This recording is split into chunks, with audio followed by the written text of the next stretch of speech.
buenos días. Estamos hoy en la entrevista.com, este 14 de septiembre, mes patrio, como todas las semanas, pues con un tema de mucho interés para todos ustedes. Aquí en la sala de redacción, nuestro amigo y nunca bien ponderado compadre Xavier Rosado Echanove. Bienvenido. Gracias, muchas gracias. Nueva cuenta.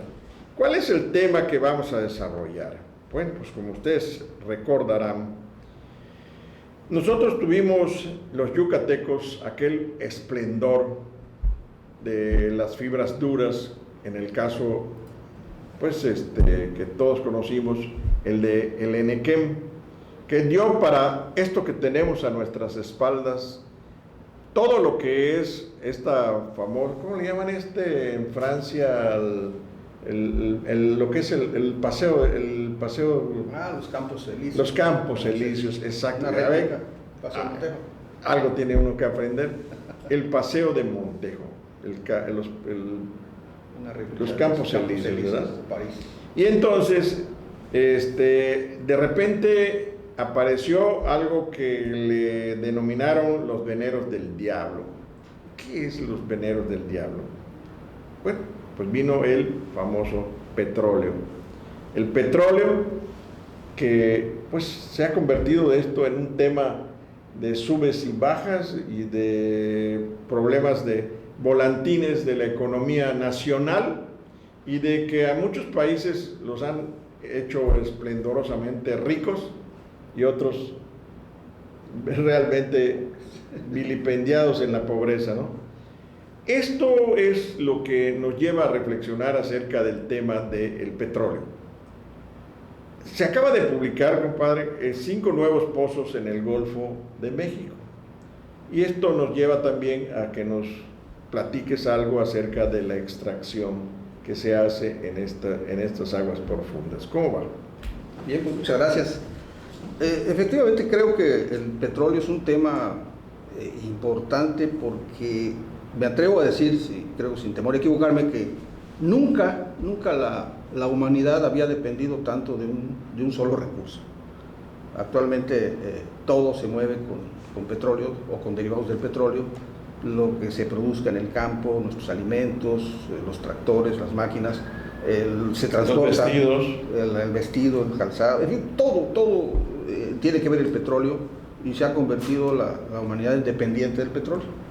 Y también pues ha habido quien se atreva a decir que hay pueblos que son adictos al petróleo, como los norteamericanos, que son los que más consumen petróleo en el mundo. Esos son adictos hasta de la marihuana y la cocaína, pero bueno, ya ellos, ¿no? Pues como quiera que sea, el petróleo ha sido objeto a lo largo de la historia de la humanidad de controversia, de guerras, ¿no?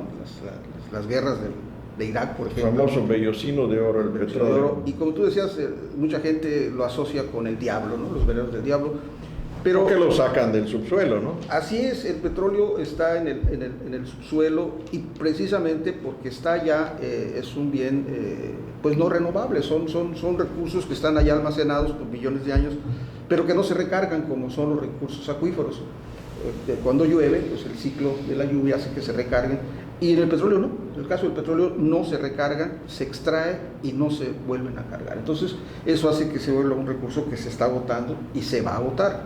Los expertos consideran que solo quedan reservas para 30 años. Entonces, ¿ah, sí? Sí, y 30 años para la vida. Es un plazo muy largo, ¿no? No, es un pestañeo para los ciclos geológicos, para la formación del petróleo, que tardó millones de años. Hablar de un horizonte de 30 años, pues parece ser pues esta noticia se deben de estar relamiendo los labios todos los que están metidos ahorita en las nuevas empresas que ahora vinieron a trabajar a México. Así es, de ahí la importancia que tiene el petróleo. Si lo vemos desde el punto de vista económico, pues la ley de la oferta y la demanda se cumple en el momento en que el petróleo se va gastando, va a ser cada día que pase, el petróleo va a ser más escaso, y por consiguiente, cuando la oferta es menor a la demanda, la consecuencia es que se encarecen los precios. Es decir, actualmente los precios del petróleo se han caído, el petróleo de México, Pero esta es una coyuntura transitoria, porque a mediano y largo plazo inexorablemente el petróleo va a subir de precio, claro, porque se convierte en un bien escaso. Y otro problema que tiene el petróleo que se va a encarecer la producción, porque cada día está más profundo y cada día está más lejos. Por eso se habla de que se decía en alguna ocasión que Pemex no tenía la capacidad para incursionar en aguas profundas. ¿Qué significa esto? Que cada vez hay que alejarse mucho más de la costa, internarse en aguas más profundas. Y los ductos tienen que ser más lejos. Y por consiguiente el traslado de ese petróleo pues es más costoso porque está más distante. O el petróleo que se extrae tierra adentro, que hay expertos que han afirmado que puede estar dañando irreversiblemente el medio ambiente, sí, porque están inyectando grandes cantidades de agua para extraer petróleo, entonces eso genera un desequilibrio que puede causar. No sé cómo funciona el hecho, porque no creo que exista ninguna bomba posible para extraer, o sea, como conocemos que se extrae el agua en los pozos artesianos y todo, pero a estos cientos de metros de profundidad se necesita una cosa diferente. Esto es mediante el gas natural que hace la presión y le inyectan, para evitar todo lo que se está extrayendo, pues otros químicos y agua y derivados, ¿no? Precisamente eso es lo que cuestionan los ambientalistas, que puede estar causando daños terribles al equilibrio ecológico, ¿no? Esa violencia con la que se tiene que inyectar a presión gases o líquidos, agua, para que pueda salir el petróleo, porque pues a esas profundidades sí ya los equipos tradicionales pues no parecen ser rentables ni técnicamente viables. Y bueno, en fin, ese es un problema mundial del petróleo. Por eso los países, pues como siempre, los países más desarrollados ya están incursionando en alternativas para la producción de energía. Ya se usan las torres esas, los molinos de viento, los generadores eólicos, y para generar energía eléctrica o la energía solar, que se transforma en energía eléctrica.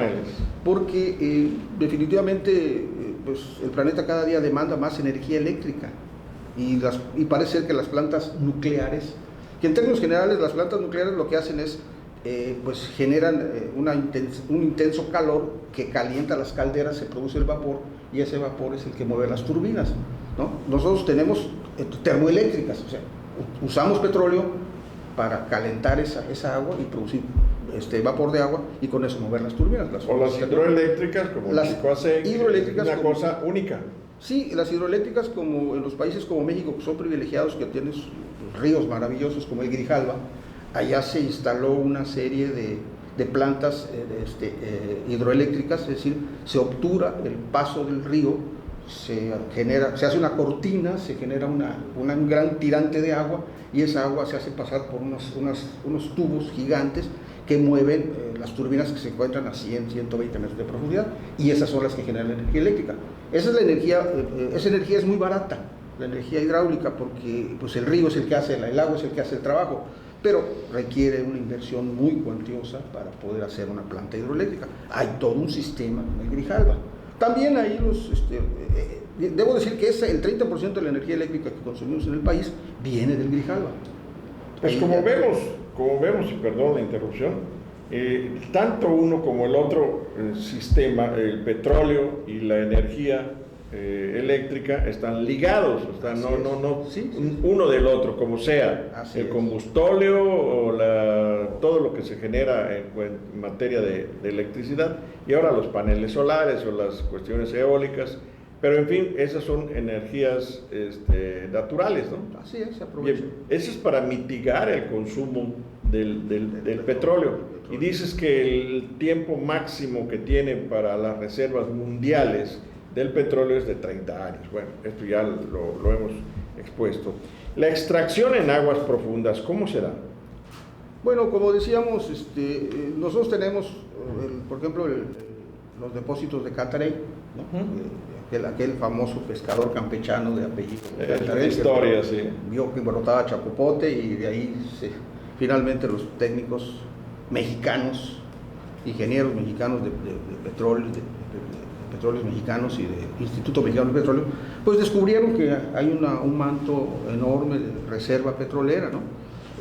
Pero como decíamos, bueno, esos pozos pues se van a secar, y es necesario entonces explorar nuevas fuentes de abastecimiento, y eso es lo que están haciendo, que cada día se requiere invertir mucho dinero en exploración para detectar la cantidad de petróleo que existe en el subsuelo, y sobre todo el que está pues a distancias mucho mayores de las que están las plataformas petroleras del Golfo de la zona de Campeche, sino ya en aguas profundas, y ha habido experiencia en el mundo, en el Mar del Norte, donde las plataformas sí extraen petróleo de profundidades más grandes, pero a mucho mayor costo. Sí. Xavier, en realidad todo esto que hemos dado como preámbulo, los nuevos pozos, el veneno del diablo, la cuestión del esplendor en Equenero y todo, nos ha llevado a algo que ya se ha convertido en un problema, la reforma energética. ¿Qué hay de ella? Así es.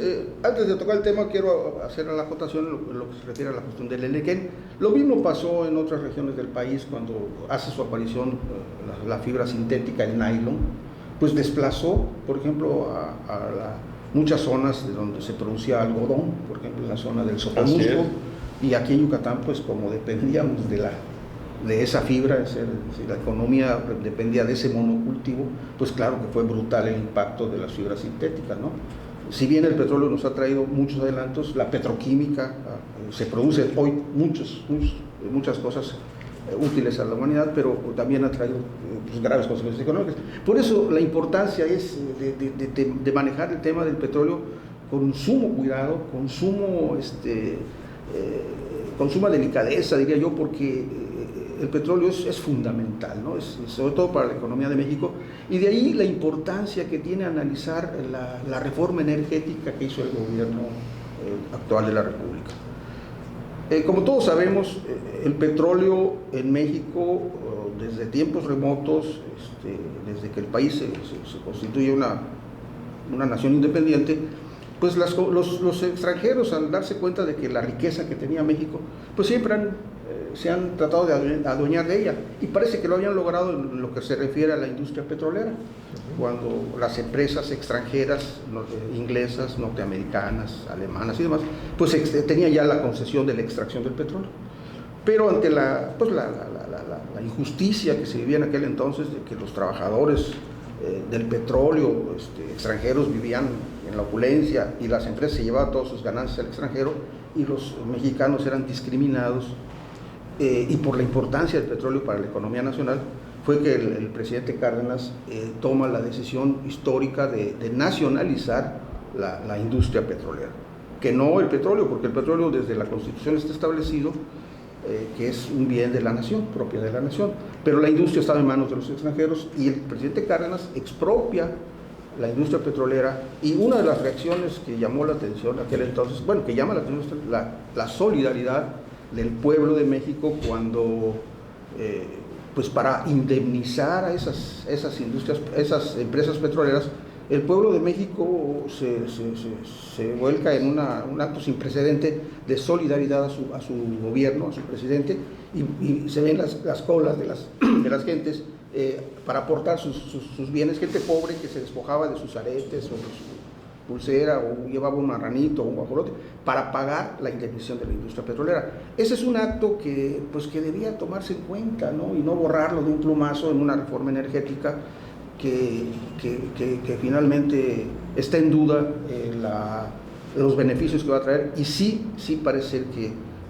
antecedentes de ese tipo, de privatizaciones de ese tipo, como se hicieron en Argentina, pues resultó un rotundo fracaso en Argentina, y lo que pasa es que pues se generó mucho más pobreza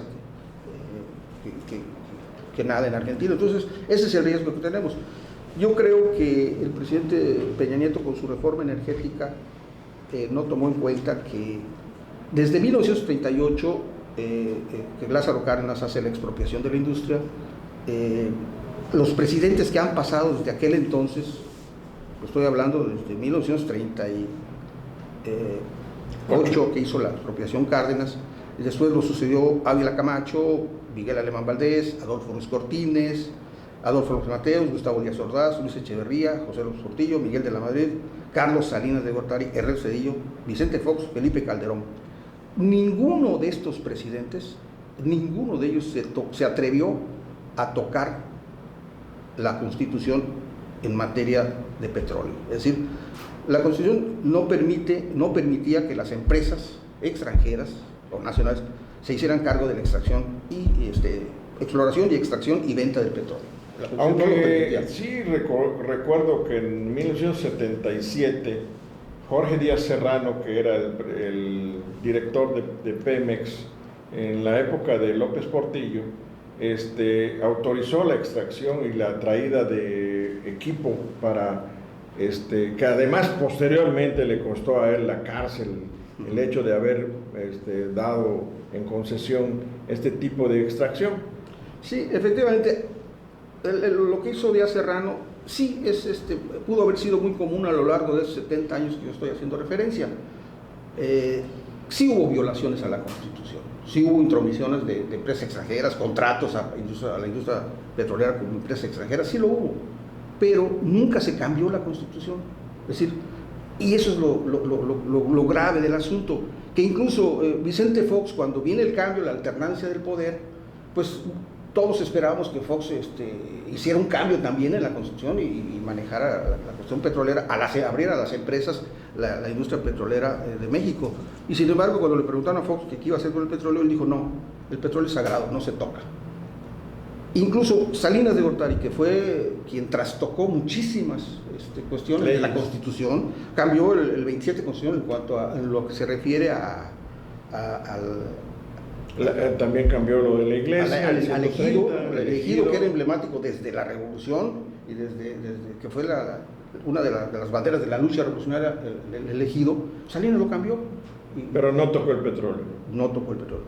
Y también cambió el 130, darle oportunidad a los curas de votar, y fue en contra de lo que Juárez había planteado, de la división de la iglesia y el Estado, que Juárez de manera pragmática interpretó la doctrina de Cristo de que lo que es del César al César y lo que es de Dios a Dios.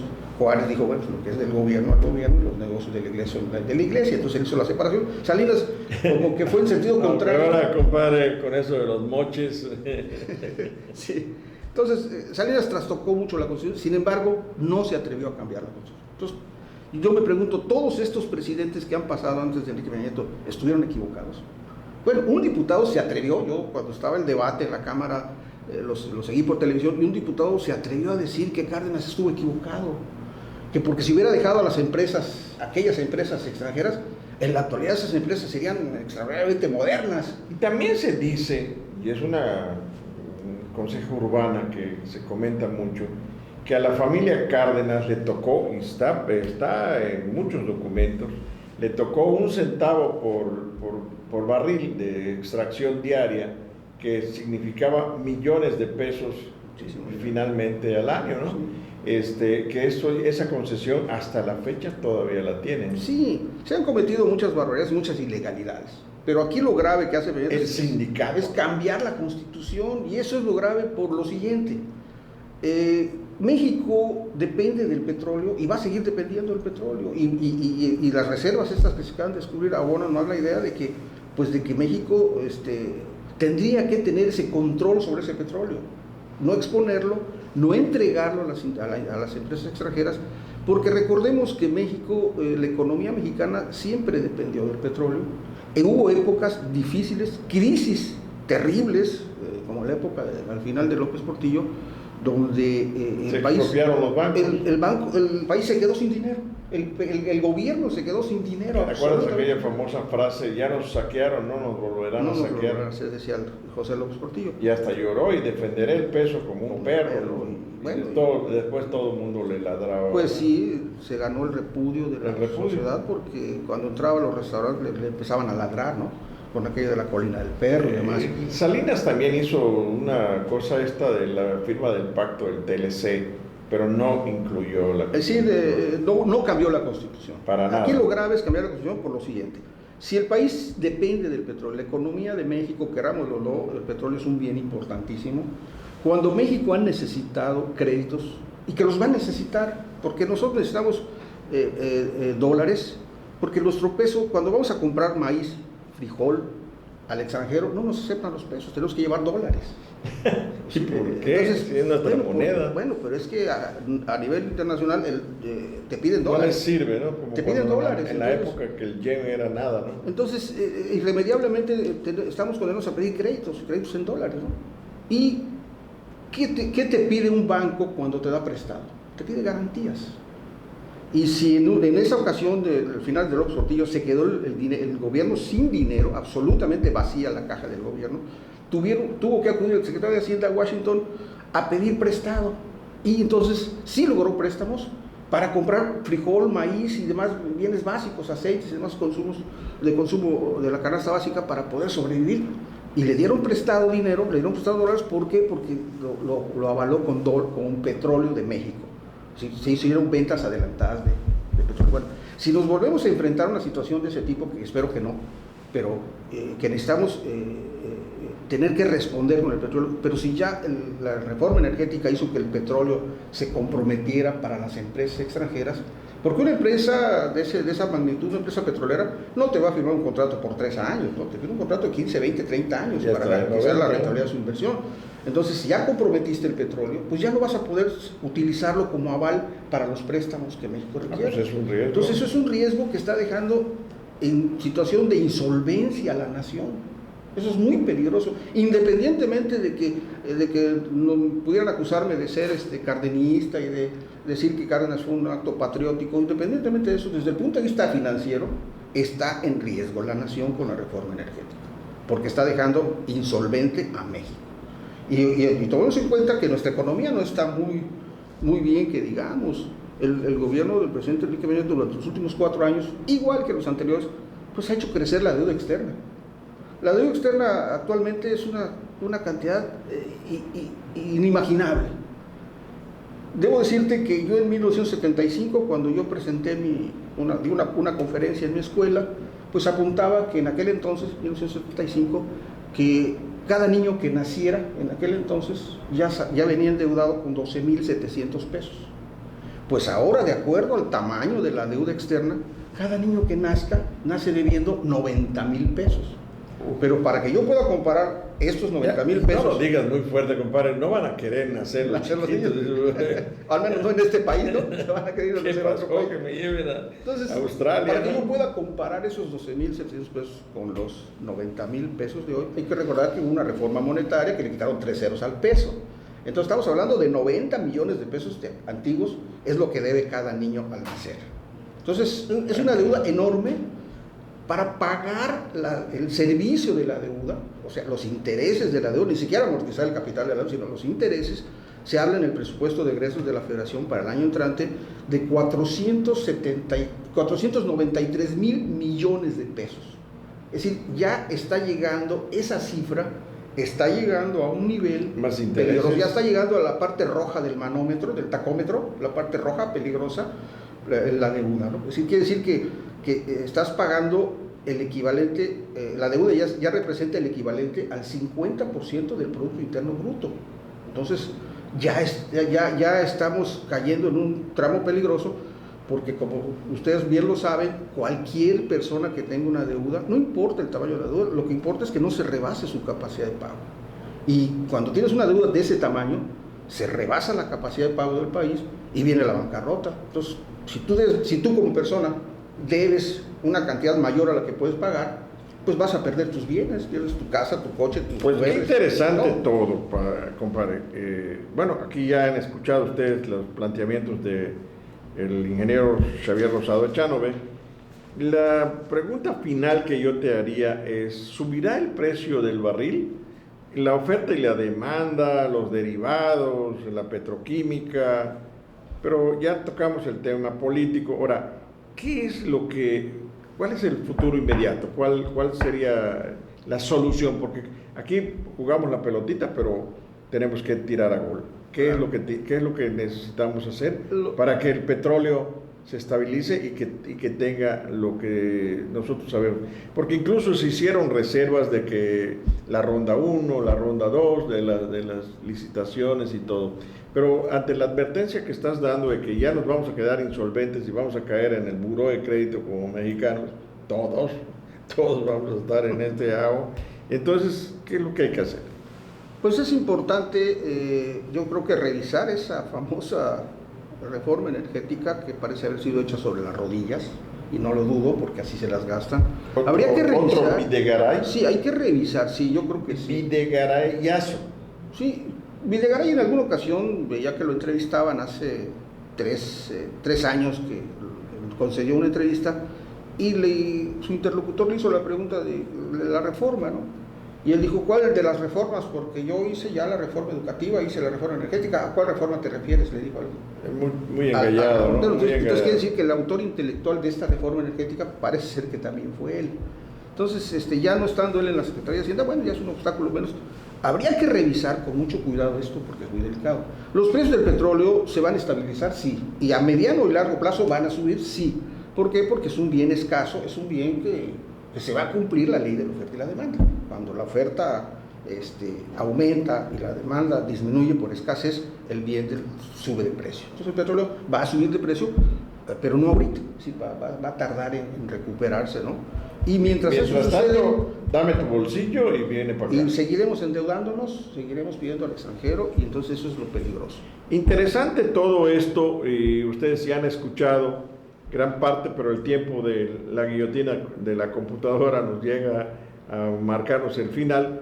Interesante, compadre, ha sido muy aleccionador todo lo que hemos comentado, lo que tú has estado investigando. Tendremos otros temas variados que vamos a estar viendo acerca tanto de la economía, la investigación, las tecnologías de la información, en fin, una infinidad. Aquí hay que sacarle de su ronco pecho al compadre lo que trae, y que pues no lo deje todo en el archivo o en el arcón de los recuerdos, sino simplemente darlo a conocer, es que alguien lo escuche, que vean las cosas como son, y que finalmente todo esto sea en beneficio de la población. Que eso es lo principal que queremos. ¿Algo más que agregar? Sí, compadre, que a pesar de este panorama que he planteado un poco oscuro, creo que los mexicanos tenemos la capacidad para salir adelante. Yo no acepto lo que alguien planteaba, que no tenemos los recursos humanos, los técnicos para la industria petrolera. Claro que los tenemos. Desde que Cárdenas, cuando le dijeron que no iba a poder manejar la industria petrolera porque la manejaban los extranjeros, que los mexicanos no sabían cómo manejarla, le auguraron un fracaso, Cárdenas respondió con la creación del Instituto Politécnico Nacional. Y allá existe la carrera de ingeniero petrolero, y a los 4 años de haberse creado el instituto... Hace unos días aquí se creó una escuela del petróleo. Entonces, o sea, los yucatecos también sí, tenemos esa visión, ¿no? Tenemos la capacidad, tenemos los técnicos, tenemos los recursos. Claro que los intereses internacionales son los que no nos permiten, es decir, no es que no podamos refinar gasolina, hay que hablar con la verdad. Sí tenemos la capacidad, tenemos los ingenieros, sabemos cómo diseñar una refinería y ponerla a operar con los parámetros de eficiencia más altos del mundo, pero ¿por qué no lo hacemos? Porque nos han obligado, nos han comprometido los bancos extranjeros a venderles petróleo crudo. Entonces no es porque no podamos, sí podemos, pero ahí es donde entra el gobierno, ahí es donde entra la diplomacia mexicana, ahí es donde entran los que conducen la economía del país, para saber negociar con los banqueros del mundo y que nos permitan hacer lo que sabemos y podemos hacer y salir adelante. Yo tengo confianza en los técnicos mexicanos y me siento muy orgulloso de ser egresado del Politécnico, porque conozco ingenieros petroleros del mejor nivel a nivel mundial. Pues muchas gracias, compadre. Ya han escuchado ustedes. Bien, pues la próxima semana les vamos a traer algo que les va a hacer dar volantines en la cabeza, y que pues se refiere a al principio de la humanidad. Gracias. Estamos hablando de el bolsón de Huygens. Ah, sí, la partícula de Higgs. La partícula de la creación. La partícula de Dios. La partícula de Dios. Bien, pues muchas gracias y hasta la próxima. Gracias, compadre. Encantado. Mucho gusto. A ustedes. Buen día.